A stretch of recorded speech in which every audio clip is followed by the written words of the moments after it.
রামিসার এই হত্যাকারীর সর্বোচ্চ শাস্তি ইনশাআল্লাহ আগামী 1 মাসের মধ্যে নিশ্চিত করবে এবং সেই সর্বোচ্চ শাস্তি হচ্ছে মৃত্যুদণ্ড। ঢাকার মিরপুরে একটি নিষ্পাপ মেয়ের নির্মম মৃত্যুর মাধ্যমে মানুষের মানবিক মূল্যবোধের চূড়ান্ত অবক্ষয়ের চূড়ান্ত প্রমাণ মিলেছে। প্রিয় উপস্থিতিবৃন্দ, প্রিয় ভাই বোনরা, এ বিষয়ে একটি কথা আজকের এই অনুষ্ঠানে আমি পরিষ্কারভাবে আপনাদের সামনে তুলে ধরতে চাই।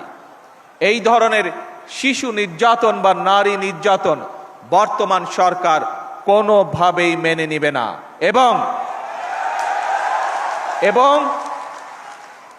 বর্তমান সরকার রামিসার এই হত্যাকারীর সর্বোচ্চ শাস্তি ইনশাআল্লাহ আগামী 1 মাসের মধ্যে নিশ্চিত করবে এবং সেই সর্বোচ্চ শাস্তি হচ্ছে মৃত্যুদণ্ড, যাতে করে ভবিষ্যতে আর কোনো ব্যক্তি মানুষ এইভাবে শিশু বা নারী নির্যাতন করার সাহস না পায়।